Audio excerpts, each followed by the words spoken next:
जब से सरकार बनी है 2 बजट आया है, 2024 में और 25 में। विपक्ष के लोग बोल रहे हैं कि ये देश का बजट नहीं है, ये बिहार का बजट है। बोल रहे हैं लोग कि ये बिहार का बजट है। ये असली स्वर्णिम काल बिहार का आया है। अभी नीतीश कुमार जी को मौका मिला तो सड़क, बिजली, पानी, उस पर मैं भाषण दूंगा तो लंबा हो जाएगा। अब जरूरत है रोजगार का, अब जरूरत है कि बिहार में उद्योग लगे, अब जरूरत है कि बिहार में आकर के पूंजी लगे। मैं आपके बीच में कह के जा रहा हूं कि अगले 5 साल में बिहार में इतना पूंजी और इतना रोजगार लगेगा कि बिहार के लोगों को अब बिहार से बाहर जाकर के काम करने की जरूरत नहीं पड़ेगी। 2024 का रिजल्ट आया तो कोई नहीं मानता था कि बिहार में ऐसा रिजल्ट आएगा। 30 सीट जीते और 177 विधानसभा में लीड किए। उसके बाद 4 उपचुनाव हुआ, 3 जगह हम लोग का एमएलए नहीं था, चारों उपचुनाव हम लोग जीते। मतलब जनता का मूड क्या है वो तो सारा रिजल्ट बता रहा है। देश तो आजाद हुआ 47 में, 47 से 2005 तक कितना समय हो गया? जोड़िए 53 और 5 58 साल हो गया। 58 साल तक पंचायत में एकल पद पे आरक्षण नहीं था। यह आरक्षण कब मिला? जब आदरणीय हम लोगों के नेता नीतीश कुमार जी को आपने ताकत दिया, वो बिहार के मुख्यमंत्री बने, तो सबसे पहला फैसला उन्होंने जो लिया उसमें था कि पंचायत में दलितों को आरक्षण का उन्होंने सुनिश्चित किया। उसके बाद कितना चुनाव हो गया? 4 चुनाव पंचायत में हो गया। आप ईमानदारी से देखिएगा कि इस 4 चुनाव में कितने लोग, मुखिया, पंचायत समिति, जिला परिषद, अपने आसपास आंख घुमाकर देखिएगा, वार्ड सदस्य, प्रमुख, इस समाज के लोग जीत करके आए हैं। कितनी संख्या में उस समाज की महिलाएं आई हैं। ये सब कहानी इस 18, 19 साल, 20 साल का है। और मैं तो एक ही बात आपके बीच में कहूंगा कि आज का अखबार आप देखे होंगे, कल क्या फैसला हुआ। आए हुए थे केंद्रीय मंत्री, कृषि और ग्रामीण मंत्री शिवराज सिंह चौहान जी,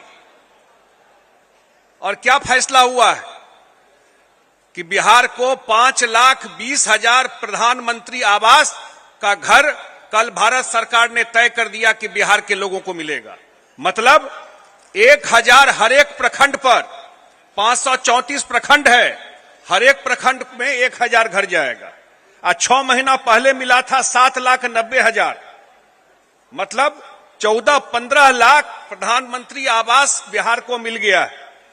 ये 5,20,000 करीब 8,000 करोड़ रुपया होता है। ये इसलिए हो रहा है कि आपने जो 2024 में ताकत दिया नीतीश कुमार जी को, उनके सांसद जीत के गए, और दिल्ली में जो हम लोगों की हैसियत हुई उसके वजह से 2 बजट आया है ना। जब से सरकार बनी है 2 बजट आया है, 2024 में और 25 में। और दोनों बजट में दुनिया में लोग और देश में विपक्ष के लोग बोल रहे हैं कि ये देश का बजट नहीं है, ये बिहार का बजट है। बोल रहे हैं लोग कि ये बिहार का बजट है। और कितना पैसा केंद्र से भी मिल रहा है सरकार को, क्योंकि ये डबल इंजन की सरकार है। अब बिहार को काम होगा तो पैसा चाहिए ना भाई। तो ये अब केंद्र से जो सहयोग मिलना शुरू हुआ है पहली बार इस तरीके से, तो आने वाले 5 साल में मैं आपके बीच में बोल के जा रहा हूं, ये असली स्वर्णिम काल बिहार का आया है। अभी नीतीश कुमार जी को मौका मिला तो सड़क, बिजली, पानी, उस पर मैं भाषण दूंगा तो लंबा हो जाएगा। टोला तक पहुंचाना है रोड, ये सपना किसको आया था? टोला में कौन रहते थे? जो कोई पहले लोग गांव समझता था, अब मुख्यमंत्री जी ने कहा कि नहीं, हर एक टोला में पहुंचाएंगे। बहुत लोगों को तो टोला मालूम भी नहीं होगा कि टोला में पहुंचाएंगे। पानी का टंकी हर एक घर में पहुंचाएंगे। ये सब काम हो गया। अब जरूरत है रोजगार का, अब जरूरत है कि बिहार में उद्योग लगे, अब जरूरत है कि बिहार में आकर के पूंजी लगे। और ये सब व्यवस्था जब ठीक हो गया तो मैं आपके बीच में कह के जा रहा हूं कि अगले 5 साल में बिहार में इतना पूंजी और इतना रोजगार लगेगा कि बिहार के लोगों को अब बिहार से बाहर जाकर के काम करने की जरूरत नहीं पड़ेगी। और इसके लिए क्या जरूरी है कि आगे जो चुनाव आने वाला है 2025 में, उसमें हम लोग आदरणीय हमारे मुख्यमंत्री नीतीश कुमार जी के नेतृत्व में चुनाव एनडीए लड़ेगी। जब 2024 का रिजल्ट आया तो कोई नहीं मानता था कि बिहार में ऐसा रिजल्ट आएगा। यूपी वगैरह में क्या हो गया कि बिहार में हम लोग 30 सीट जीते और 177 विधानसभा में लीड किए। उसके बाद 4 उपचुनाव हुआ, 3 जगह हम लोग का एमएलए नहीं था, चारों उपचुनाव हम लोग जीते। मतलब जनता का मूड क्या है वो तो सारा रिजल्ट बता रहा है। तो मैं तो यही आग्रह करने के लिए आपसे आया हूं। सही कह रहे थे हमारे माननीय मंत्री जी कि बाबा साहब के सपनों को बिहार में पहली बार ईमानदारी से किसी ने कोशिश किया पूरा करने का, तो वो हमारे नेता नीतीश कुमार जी ने किया, ईमानदारी से कोशिश किया। तो 2025 में जो चुनाव होगा, उस चुनाव में क्योंकि केंद्र से सहयोग भी लेना है, पूंजी भी लगाना है, उद्योग भी लगाना है, इसके लिए बिना केंद्र के सहयोग के नहीं हो सकता है।